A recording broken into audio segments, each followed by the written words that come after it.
The morning sun barely touched the windows of the Phoenix Refugee Center when 12-year-old Amara walked through the doors holding her mother's hand.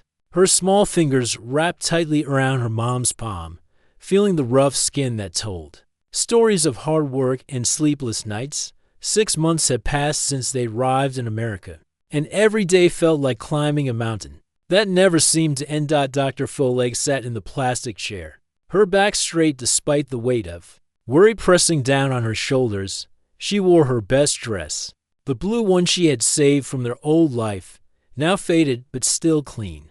Her medical degree hung in a frame back in their tiny apartment, but here in this room, it felt like just a piece of paper that nobody cared about. The caseworker shuffled through files on her desk, each paper representing a family struggling to find their place in a new world.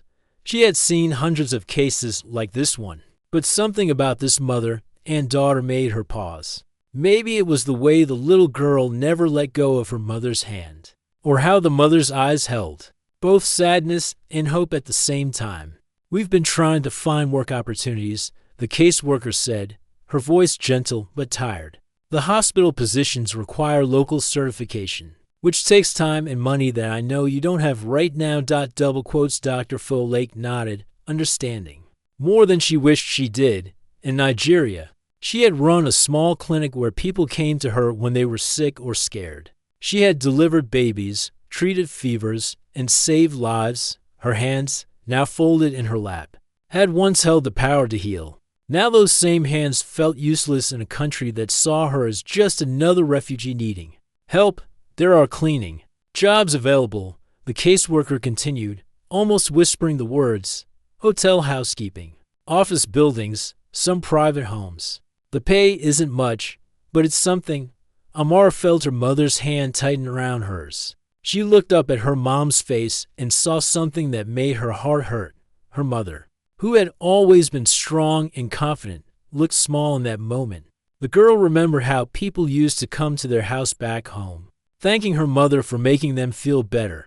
Now strangers were offering her jobs cleaning up after other people. The silence in the room grew heavy.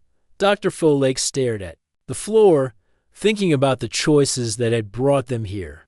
They had left everything behind to escape danger, trading security for safety, respect for survival. She thought about her daughter's future, about the American dream that seemed so far away from this cramped office with its flickering lights and worn carpet. "I know this isn't what you trained for," the caseworker said softly, "but sometimes we have to start somewhere, anywhere, just to keep moving forward." That's when something inside Amara exploded. She had been quiet for so long, watching her mother struggle, seeing the sadness in her eyes every morning when she thought her daughter wasn't looking. The 12-year-old had heard whispers from other kids at school about what their parents did for work, and she had started making up stories about her mother's job because the truth felt too heavy to share. But in that moment, surrounded by the smell of old coffee and the sound of papers rustling, Amara couldn't stay quiet anymore. She stood up from her chair, her small body trembling with emotion, and her voice filled the room with raw honesty. "Give my mom a credit, she'll clean your toilet." The words hung in the air like a challenge. The caseworker's pen stopped moving. Across her notepad, Dr. Folake's eyes widened in surprise and embarrassment. Other families in the waiting area turned to look at the commotion. "My mom is a doctor," Amara continued, her voice getting stronger. "She helps sick people get better. She knows about medicine and helping people, but nobody here cares about that. You just want her to clean bathrooms and mop floors." Tears started rolling down the girl's cheeks, but she didn't stop talking. "She's not just some person who needs help. She's smart and kind, and she's saved people's lives. But if cleaning toilets is the only way to take care of me, then she'll do it because that's what good moms do." The room had gone completely quiet. Even the receptionist had stopped typing. Dr. Folake reached for her daughter's hand, not sure whether to be proud or mortified by her child's outburst. "Amara, please," her mother whispered in their native language. "Sit down." But the caseworker was staring at them both, with a different expression now. She had seen desperation before, but this was something else. This was love in its purest form, a child's fierce protection of her mother's dignity, and a mother's quiet strength in the face of impossible choices. "I'm sorry," Dr. Folake said, her voice barely audible. "My daughter is just upset.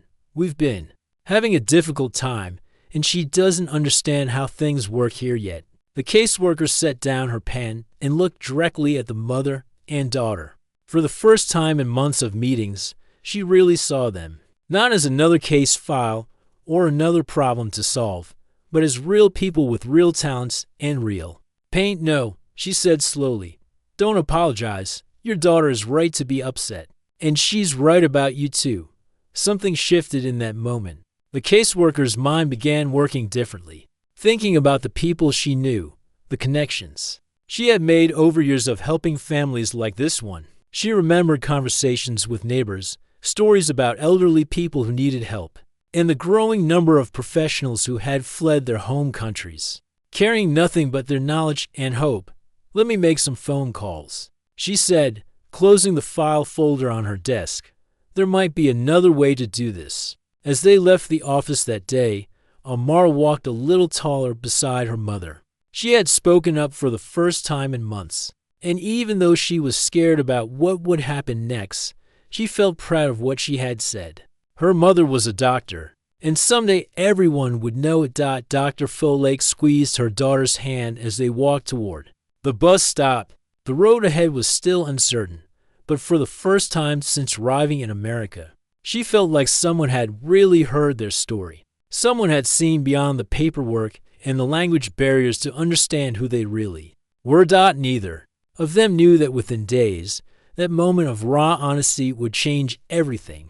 Sometimes the most powerful words come from the smallest voices, and sometimes the biggest changes start with the simplest truths spoken by a child who refuses to let the world make her mother invisible.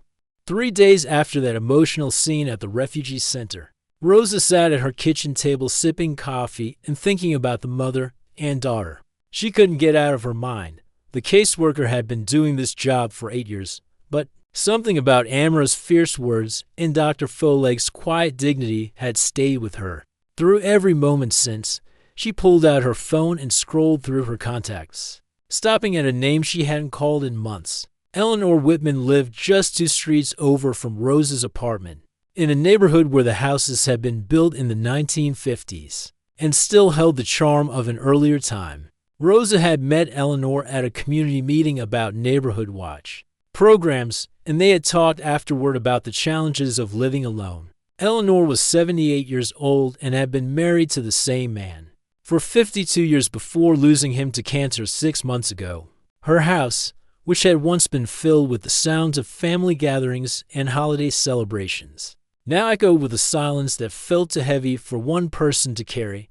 Rosa dialed the number, her heart beating faster than usual. She wasn't sure how to explain what she was thinking, but she knew she had to try. "Hello?" Eleanor's voice came through the phone, warm but with a hint of loneliness that Rosa recognized immediately. "Mrs. Whitman, this is Rosa from the refugee center. We met at the community meeting a few months back." "Oh yes, dear.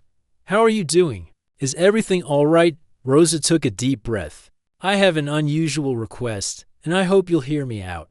I met a family recently, a mother and daughter who are trying to rebuild their lives here. The mother is actually a doctor from Nigeria, but she can't practice here yet because of certification requirements." Eleanor listened quietly, settling into her favorite chair by the window where she could watch the birds at her feeder. "The thing is," Rosa continued, "I remember you mentioning that you were having trouble keeping up with housework since your husband passed, and I was wondering if maybe we could help each other out here." There was a pause on the other end of the line. Eleanor looked around her living room, noticing the dust on the shelves she couldn't reach anymore and the windows that hadn't been properly cleaned in months. Her arthritis made it difficult to do the deep cleaning she had always prided herself on, but hiring help felt strange after a lifetime of taking care of everything herself. "Tell me more about this family," Eleanor said finally. Rosa felt a spark of hope. "The mother's name is Dr. Folake, and her daughter is Amara. They're good people, Mrs. Whitman." Really good people. They just need a chance to get back on their feet. 2 days later, Rosa drove Dr. Folake and Amara to Eleanor's house. The ride was quiet except for the sound of Amara's backpack rustling as she fidgeted with the straps. Dr. Folake stared out the window at the tree-lined streets, wondering what this American woman would think of her, whether she would see a doctor or just another immigrant looking for work. Eleanor's house sat on a corner lot with a small front garden that was starting to show signs of neglect. The paint was still fresh, but the flower beds needed attention, and newspapers had piled up on the front porch. As they walked up the path, Dr. Folake noticed the details that spoke of a life lived fully, but now struggling with change. Eleanor opened the door before they could knock, as if she had been watching. From the window, she was smaller than Dr. Folake had expected, with silver hair pulled back in a neat bun and eyes that seemed to take in everything at once. She wore a simple blue cardigan over a white blouse, and her hands showed the age spots and slight tremor that came with decades of living. "Please, come in," Eleanor said, her voice carrying the careful politeness of someone who wasn't sure what to expect. The inside of the house told the story of a long marriage and a full life. Family photos covered the mantel above the fireplace, showing children growing up, weddings, graduations, and holidays. Books were stacked on every available surface, and the furniture showed the comfortable wear of pieces that had been loved and used for years. "Would you like some tea?" Eleanor offered, gesturing toward the kitchen. As they sat around the small dining table, the conversation started awkwardly. Eleanor asked about their journey to America, and Dr. Folake shared the basic details without going into the frightening reasons that had forced them to leave. Amara stayed quiet, observing this elderly woman who seemed kind but unfamiliar. "Rosa tells me you were a doctor," Eleanor said, her tone respectful rather than questioning. Dr. Folake nodded. "Yes, I ran a small clinic in Lagos, family medicine. Mostly, some emergency care when needed. That must have been rewarding work." "It was. But here, I need to pass examinations and complete residency requirements before I can practice again. It will take time, and we need to eat and pay rent while I study." Eleanor studied the woman across from her, noticing the way she held herself with dignity despite her circumstances, the careful way she spoke English, and the love that was obvious every time she looked at her daughter. "I taught school for 40 years, Eleanor said. "Third grade, mostly. I always believe that everyone has something valuable to offer, even if the world doesn't always recognize it right away." The conversation continued for another hour, with Eleanor showing them around the house and explaining what kind of help she needed. The upstairs bedrooms that were rarely used anymore. The bathroom that was becoming difficult for her to clean properly. The kitchen that seemed too big for one person's meals. When it came time to discuss practical matters like pay and schedule, both women felt awkward.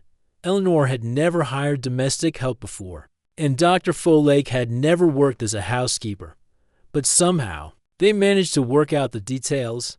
"I have one condition," Eleanor said as they prepared to leave. "I don't want this to be just a business arrangement. If you're going to be in my home, then I want us to be friendly. I want to know about your studies, your daughter's school, and anything else you like to share." Double quotes. Dr. Folake felt something tight in her chest begin to loosen. "I would like that very much." As they walked back to Rosa's car, Amara looked up at her mother. "Do you think this will work?" "Mama," Dr. Folake squeezed her daughter's hand, "I think Mrs. Eleanor is a good person, and sometimes good people can help each other in ways that surprise everyone." Eleanor stood at her window, watching the car drive away. For the first time in months, her house didn't feel quite so empty. She had said yes to something that scared her a little, but it also felt like the right thing to do. Neither woman knew that this simple arrangement would become something that changed both their lives forever. Sometimes the most important relationships begin with practical needs and grow into something neither person expected. Sometimes saying yes to helping a stranger means helping yourself in ways you never imagined. The first week of Dr. Folake working at Eleanor's house felt like walking on eggshells. For both women, every morning, Dr. Folake would arrive at exactly 9 o'clock.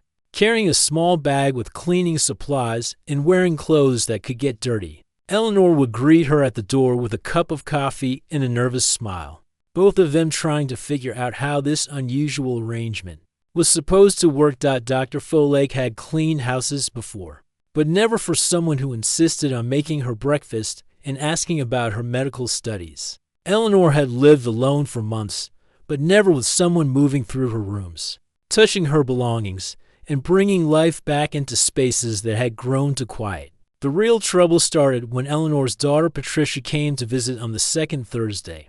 Patricia had been worried about her mother living alone, but she had imagined hiring a professional cleaning service, not bringing a stranger into the family home. "Mom, you don't know anything about this woman," Patricia said, her voice sharp with concern as she watched Dr. Folake dust the living room. "She could be anyone. She could steal from you or hurt you." Eleanor felt her face flush with embarrassment. "Patricia, lower your voice. She's right there. I don't care if she hears me. This is dangerous. Mom, you're too trusting." Dr. Folake pretended not to hear the conversation, but every word felt like a small cut. She had expected this kind of reaction from some people, but it still hurt to be talked about as if she were invisible or dangerous just because she was different. That evening, Eleanor called Dr. Folake to apologize for her daughter's behavior. "I'm sorry about Patricia. She's protective of me, but that doesn't excuse her rudeness." "It's all right," Dr. Folake replied, though it wasn't really all right. "I understand her concerns." Many people would feel the same way. Meanwhile, at the refugee center, other families were having their own opinions about Dr. Folake's job. During the weekly community meeting, whispers followed her wherever she went. She was a doctor back home. One woman said to another, "Now she's cleaning American toilets. It's shameful. My husband says she should have more pride." Added another, "There are other ways to make money." Amara heard these conversations and felt her stomach twist with anger and embarrassment. At school, when classmates asked what her mother did for work, she started making up stories. Sometimes she said her mother was studying to be a doctor again. Other times she said she worked at a hospital. She never mentioned the cleaning supplies or the bus ride to Eleanor's house every morning. The situation got worse when Amara's science teacher, Mr. Chen, called Dr. Folake for a parent conference.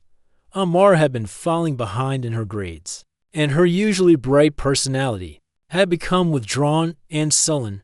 "Your daughter is very intelligent, Mr. Chen explained as they sat in his classroom after school. "But lately, she seems distracted.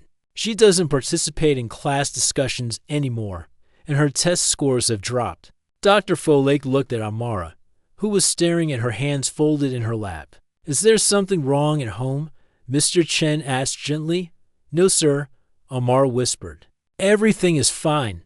But everything wasn't fine. Amara was carrying the weight of her family's struggles and her own confusion about where they fit in this new world. She loved her mother fiercely, but she couldn't understand why someone as smart and caring as her mom had to scrub other people's bathrooms to pay for groceries. The breaking point came 3 weeks into the arrangement. Eleanor had been feeling dizzy and weak all morning, but she didn't want to worry Dr. Folake.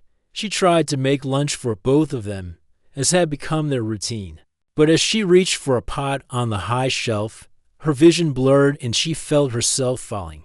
Dr. Folake was in the next room organizing Eleanor's medicine cabinet when she heard the crash. She rushed to the kitchen and found Eleanor on the floor, conscious but pale and shaking. "Don't move," Dr. Folake said, her voice immediately switching to the calm, authoritative tone she had used in her clinic back home. "Let me check you over first." She knelt beside Eleanor, checking her pulse and looking into her eyes. "Are you having chest pain?" "Trouble breathing. I feel dizzy," Eleanor managed to say.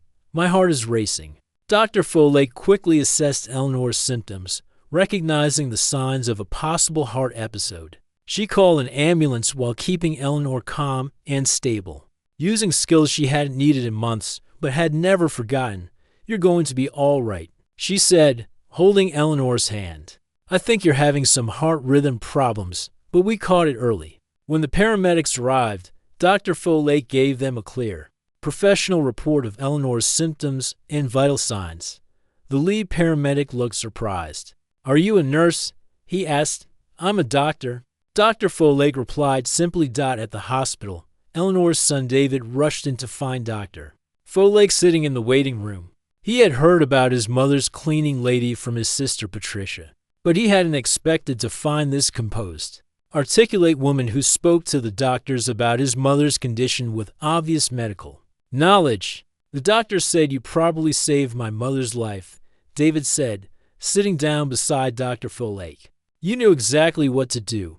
"I was just doing what needed to be done," Dr. Folake replied. "Your mother is a good person. She's been kind to me and my daughter." David studied the woman sitting next to him, seeing her clearly for the first time. "Patricia told me you clean houses. But you're a doctor, aren't you?" Dr. Folake nodded. "I was a doctor in Nigeria. Here, I'm working toward getting my certification to practice again. In the meantime, I do what I can to support my family. That must be incredibly difficult." David said quietly, "It is, but your mother has made it easier. She treats me with respect and dignity even when I'm scrubbing her floors." When Eleanor came home from the hospital 2 days later, she found her house filled with flowers and get well cards from neighbors who had heard about her episode. But the card that meant the most to her was the one from Amara, written in careful handwriting. "Thank you for being kind to my mom. She's the best doctor in the world." That evening, Eleanor called her daughter Patricia. "I was wrong about Dr. Folake," Patricia said before her mother could speak. "David told me what happened. I'm sorry I judged her so harshly. She's not just my housekeeper," Eleanor said. "She's my friend, and she's one of the most capable people I've ever met." The next morning, when Dr. Folake arrived for work, Eleanor was waiting with 2 cups of coffee and a newspaper folded to the medical section. "I thought you might want to read about the new certification program for international doctors," Eleanor said, "and I was wondering if you might have time to teach me a few things about managing my heart condition." Double quotes. Dr. Folake smiled, feeling something shift in her chest. For the first time in months, someone was asking for her medical expertise rather than her cleaning skills. "I would be honored to help," she said. As they sat at the kitchen table, sharing coffee and talking about heart health, both women realized that their arrangement had become something neither of them had expected. They weren't just employer and employee anymore. They were two people who had found exactly what they needed in each other, even if the world around them was still catching up to that understanding. Word travels fast in small neighborhoods, and Eleanor's street was no different. Within days of her hospital visit, everyone knew about the cleaning lady who had saved her life. The story grew with each telling, spreading from house to house, like ripples in a pond. Mrs. Johnson from next door was the first to knock on Eleanor's door after she came home from the hospital. She brought a casserole and curiosity in equal measure. "I heard your housekeeper is actually a doctor," she said, peering over Eleanor's shoulder as if she might catch a glimpse of this mysterious woman. "She's not just my housekeeper," Eleanor corrected gently. "She's my friend, and yes, she's a very skilled doctor." Mrs. Johnson's eyebrows rose. "Well, you just never know about people, do you?" The next visitor was Dr. Martinez from the community clinic downtown. He had heard about the incident from a colleague at the hospital and was curious about this foreign doctor who had handled an emergency with such skill. "I'd like to meet her," he told Eleanor over coffee. "We're always looking for qualified people to help with our volunteer programs." Eleanor called Dr. Folake immediately. "There's someone I'd like you to meet." When Dr. Martinez arrived the next afternoon, he found Dr. Folake in Eleanor's kitchen, teaching her about heart-healthy cooking. She was explaining why certain spices were better than salt for flavoring food, and Eleanor was taking notes like, "An eager student, you seem to know your way around medical advice," Dr. Martinez observed, watching how naturally Dr. Folake explained complex concepts in simple terms. "I've been practicing medicine for 15 years, Dr. Folake replied, "though not here in America yet." Dr. Martinez spent the next hour asking questions about her training, her experience, and her goals. He was impressed by her knowledge and her gentle way of explaining things. We have a program where international doctors can observe and assist while they work toward their certification, he said. It doesn't pay much, but it's a way to stay connected to medicine while you study. Dr. Folake felt her heart skip a beat. You let me do that. I'd be honored to have you. Dr. Martinez said, someone with your experience and compassion would be valuable to our team. Meanwhile, at school, Amara was experiencing her own transformation. Her science teacher, Mr. Chen, had noticed her renewed interest in her studies after her mother's heroic actions became known. Your mother sounds like a remarkable woman, he said after class one day. You should be proud of her. I am, Amara replied, and for the first time in months. She truly meant it. She's the strongest person I know. Mr. Chen smiled. I have a proposal for you. There's a science fair coming up, and I think you'd be perfect for it. Would you be interested in doing a project about medicine or health? Amara's eyes lit up. Could I do something about heart health? My mom has been teaching Mrs. Eleanor about taking care of her heart. That sounds perfect. Word of Dr. Folake's medical skills reached other places too. The refugee center where Rosa worked started getting calls from people who had heard the story. Some were skeptical, but others were intrigued. Is it true that one of your families has a doctor who's working as a housekeeper? Asked Dr. Williams from the University Medical Center.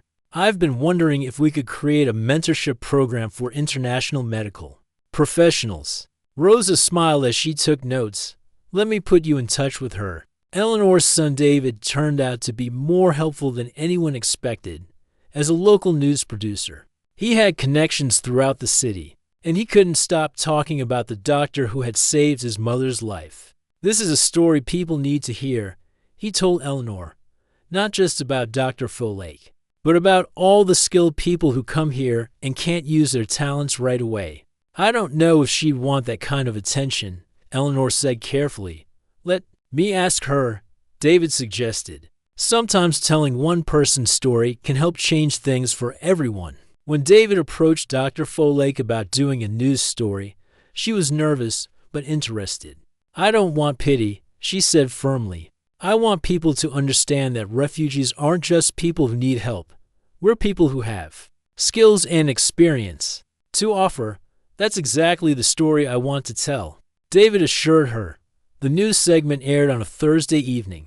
David had titled it The Doctor Who Cleans Toilets, and it told the story of Dr. Folake's journey from running a clinic in Nigeria to saving Eleanor's life in a suburban kitchen. The response was immediate and overwhelming. The TV station received dozens of calls from viewers who wanted to help. Some were doctors offering mentorship. Others were employers looking for skilled workers. A few were just ordinary people who wanted to say they were inspired by the story. Dr. Peterson from the State Medical Board called the station asking for Dr. Folake's contact information. We've been working on streamlining the certification process for international doctors, he explained. Her story shows exactly why this work is so important. But the most meaningful response came from other refugee families. They started reaching out to Rosa at the refugee center, sharing their own stories of skills and talents that weren't being recognized.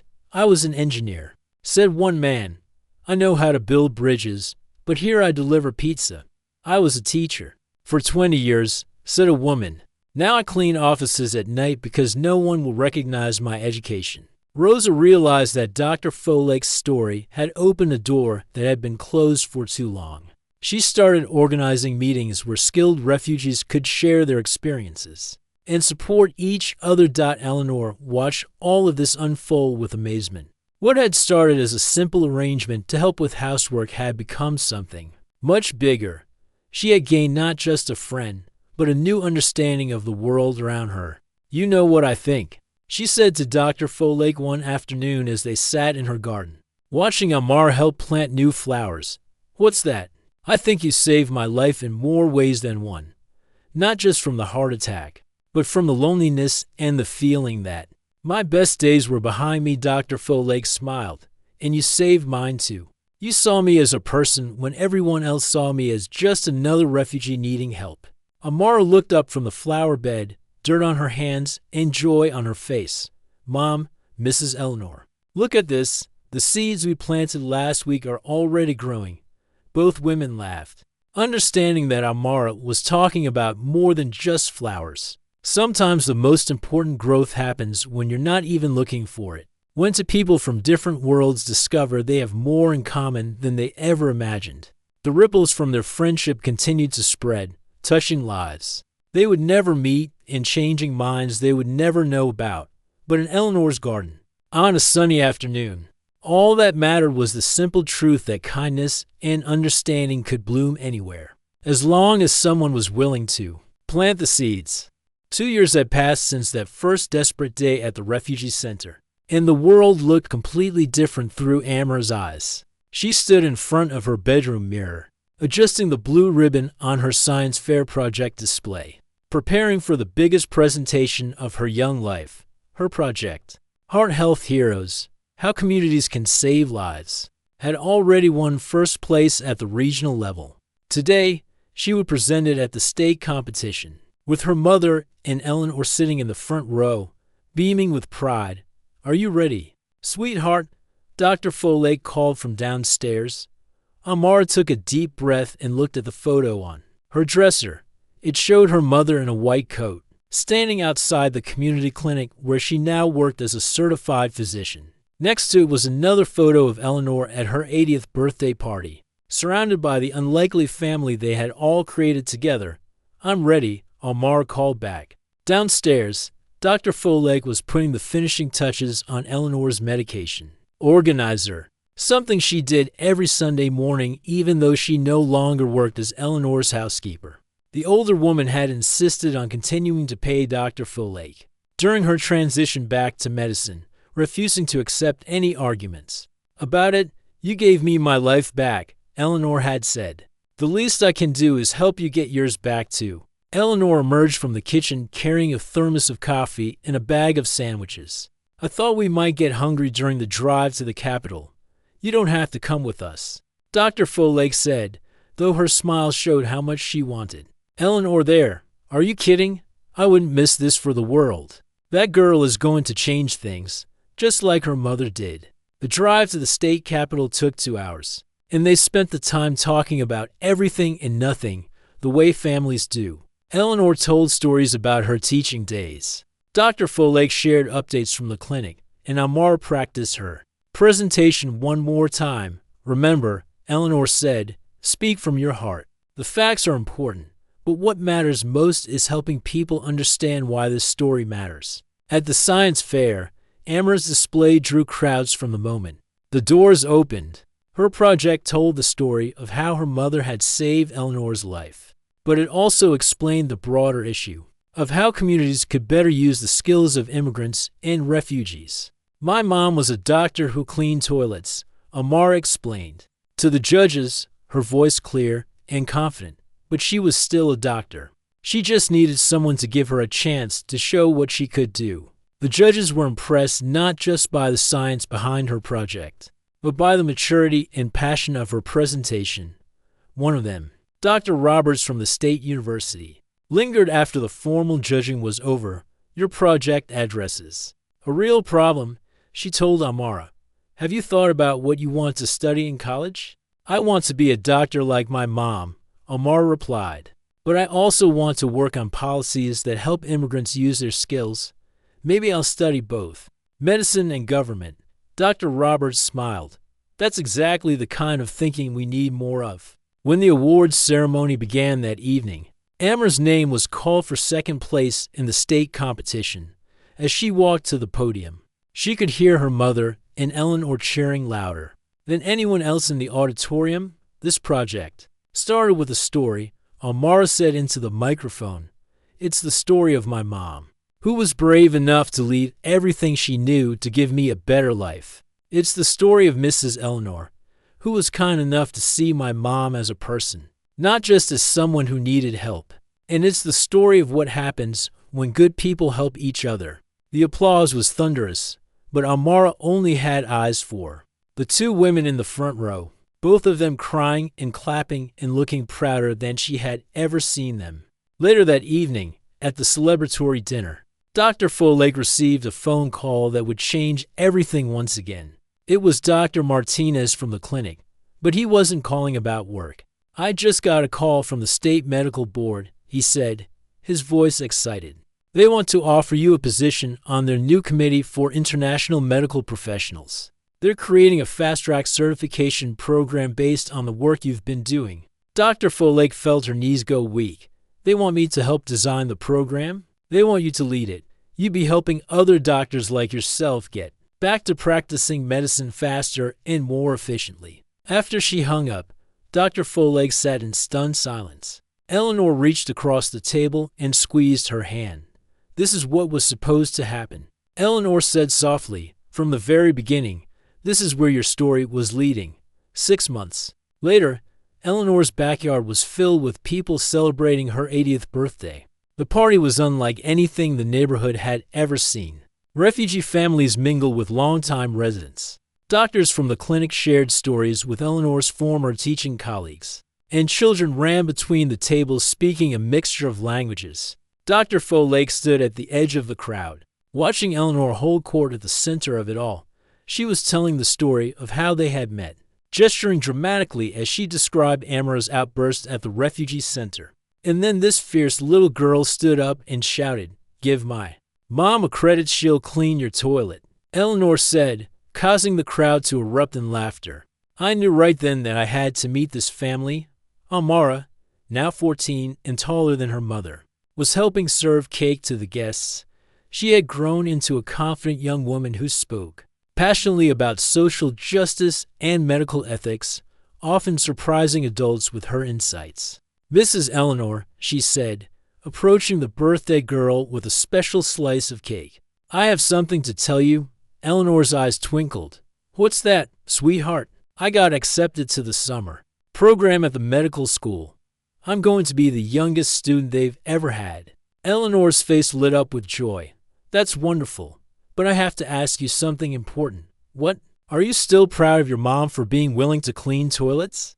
Amara looked across the yard at her mother, who was deep in conversation with Dr. Martinez and several other medical professionals about the new certification program. She was wearing a simple blue dress and the confident smile of someone who had found her place in the world. "More than ever," Amara said, "because I understand now that it wasn't about cleaning toilets. It was about being willing to do whatever it took to build a better life for us." "That's not embarrassing, that's heroic," Eleanor nodded approvingly. "That's exactly right, and look what grew from that willingness to start somewhere, anywhere." As the evening wound down and guests began to leave, Dr. Folake found herself alone with Eleanor in the kitchen, washing dishes just like they used to do when their arrangement was new and uncertain. "You know what I realized today," Eleanor said, handing Dr. Folake a plate to dry. "What's that?" "I never did get a very clean toilet out of this whole arrangement." Dr. Folake burst out laughing. "You're right, I was terrible at housework, but you were excellent at everything else," Eleanor said, her voice growing serious. "You saved my life, you changed my world, and you taught me that the most important things happen when we're brave enough to say yes to something that scares us. You taught me the same thing." Dr. Folake replied, when Amara shouted about cleaning toilets. "I was so embarrassed." But you heard something different in her words. You heard love and determination and hope. "And look what came from that," Eleanor said, gesturing toward the yard where the last few guests were saying their goodbyes. "A family that includes half the neighborhood, a medical career that helps hundreds of people, and a daughter who's going to change the world." As they finished the dishes, both women understood that their story had come full circle. What had started with a desperate plea from a child had become something beautiful and lasting. Proof that the smallest acts of kindness could create the biggest changes. The girl who had once shouted about cleaning toilets was now planning to become a doctor and policy maker. The woman who had been willing to clean toilets was now designing programs to help other skilled immigrants. And the elderly woman who had simply said yes to an unusual arrangement had discovered that her best years weren't behind her after all. Sometimes the most important stories are the ones that show how ordinary people can do extraordinary things. simply by being willing to see the humanity in each other and to believe that everyone deserves a chance to show what they can do.